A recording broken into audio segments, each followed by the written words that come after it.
Hello everybody, this is Daniel Lee with another edition of Melee Science. And because so many people love the True Dat piece, we decided to do another player that I feel could use a little bit more of a backstory to newer people in the scene, and that's Hax Money.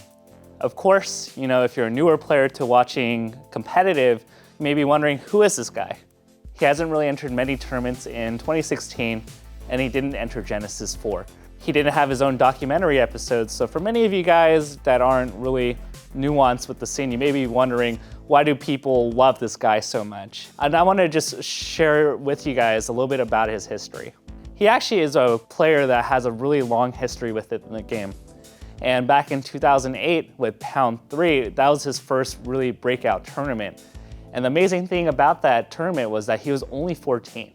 To give you context, Cyrox, who's very popular these days, is 18 right now.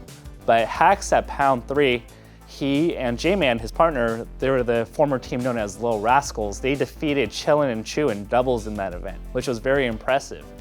And to this day, Chillin' and Chew are still a really strong team. So that accomplishment was really impressive, especially for two really young kids.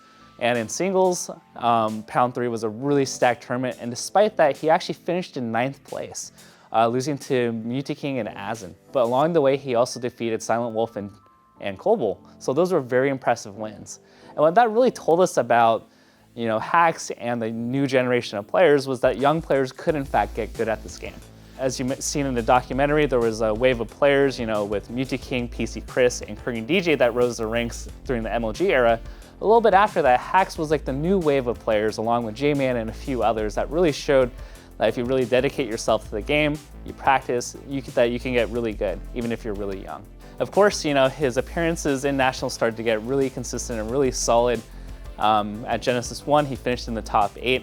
And he was a part of the Falcon mains that really started to push the metagame around that era, and he routinely finished in 9th place or better at most events. He made solid appearances at Apex, at Zenith, at Revival of Melees, which were arguably smaller than today's majors, but still incredibly stacked.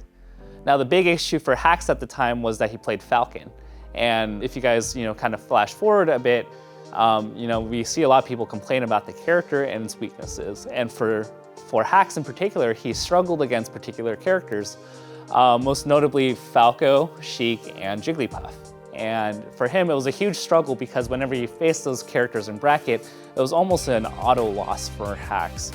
And Hax, was primarily known for being very opinionated. He actually made a post saying that you should never approach your opponent during the game. That's optimal melee.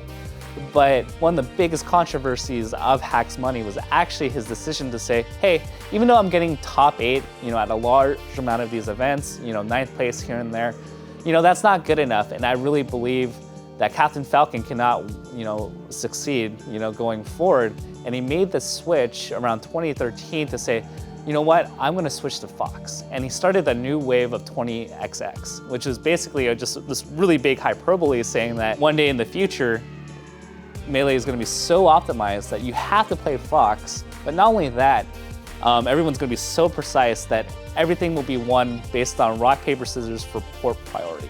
This was actually a huge shock to a lot of Melee fans because Captain Falcon is the banner of Melee. A lot of people love Falcon.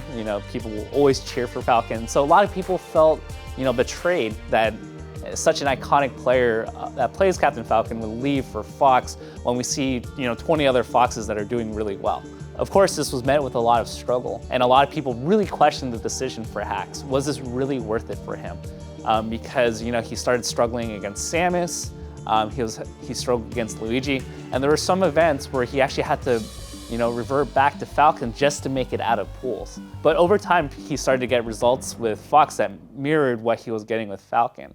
And over time, he started racking wins. He had some wins over Mango. He made top 8 at MLG Anaheim, which was one of the big events of the year. And even in 2016, he had a really exciting set against Mango at Pound 2016. Although it was Mango's Marth, we've seen a lot of things that Hax may have not been able to do if he stayed Falcon.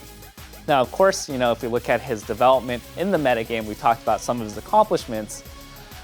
He contributed a lot to both characters in terms of Falcon's gameplay and Fox's gameplay. For Captain Falcon, he actually really refined a lot of the decision trees you need to make to properly edgeguard and to combo your opponent. If you look at his old videos, he combos floaty characters really well and really consistently, and I bet that players like SUJ, Nun, and Wizzy use that as a template to their own combo games today. And for Fox, a lot of people, really question whether or not you should double shine or do these really technical techniques, but because Hax switched to Fox, and not only that, he had such a strong opinion on how Fox should be played, he actually pushed a lot of other players to become more technical. And a lot of his influences into the metagame come in the form of people regularly multi-shining and people using perfect ledge dashes regularly, because he's the one that really believed, hey, like, everybody should be doing it, it's super good. And despite the fact that many of these techniques are very frame specific, he's the one that really pushed the limits of the character in a sense to say, this isn't impossible, you can actually do it. And if you practice enough, you should be able to do this more consistently and implement it into your game. Now, of course, we're wondering where's Hax today? And what does this mean in today's metagame and awareness of the community? Well, unfortunately for Hax, he had a freak accident a few years ago where he overextended on a motion and injured his hand. Now, whether or not this was a result of playing Fox, we're not fully sure. But at the very least, because of Hax's injury, as unfortunate as it is, Hax has brought more awareness of hand health to the community. The necessity to really preserve your hand health, to properly stretch, to take breaks. It's created a catalyst for things like the Smashbox to come out for better ergonomics. Doctors have entered the scene. There's been a lot of discussion about hand health and awareness of it, and this is largely due to Hax. And now it's important to say that Hax is not the first person to suffer hand injuries, but at the same time, he is such an iconic figure that he commands so much attention. Now, moving up ahead, he's had many surgeries. He's made minor appearances here and there, but the hand injuries still persist. And hopefully, one day in the future, maybe the Smashbox or whatever iteration that Hax is designing comes out and he's able to compete again. And to sum it up, Hax has contributed so much to the Melee community.